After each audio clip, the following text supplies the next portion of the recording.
The town of Lantana is fining me over $100,000 for parking on my grass. Sandy Martinez, who lives in Lantana, Florida, owes her town over $165,000 in fines and fees. That's approaching the value of her modest home. But how did this happen? So I live here, my sister lives here, she works, she owns a car. My son lives here, he works, he owns a car. My daughter lives here, she works and she owns a car. With 4 different adults and 4 different hourly jobs, owning 4 cars is a must. But when they're all at home, the driveway can get crowded, and she has little choice but to use the driveway. If I park over the sidewalk, then we'll get a ticket.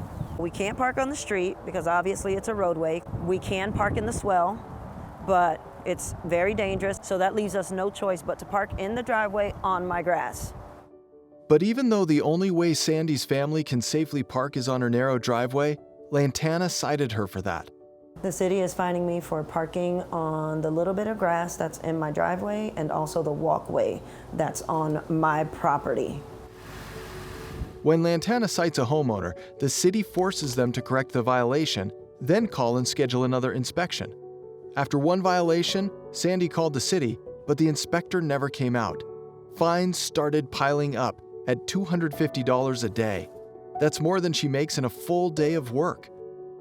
I think it's ridiculous that they would fine me over $100,000 for parking on my own grass that I paid for. This fine is on top of fines for 2 other trivial violations, like having cracks in her driveway, an offense that fell over during a storm. Sandy can't realistically hope to ever pay the city what it demands.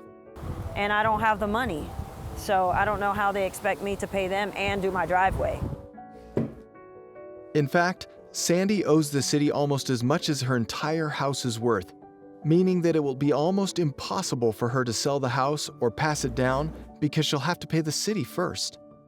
This has been a source of stress in my life because I always wonder, how am I going to pay this? It's always on my mind. How am I going to get it off? Am I ever going to be able to move out of here if I want to, sell the house? Even if I don't want to sell it, can I leave it to my kids?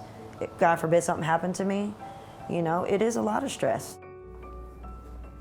Government cannot lock you into a lifetime of debt and cripple you financially simply because your driveway was a little too narrow to fit all of your cars.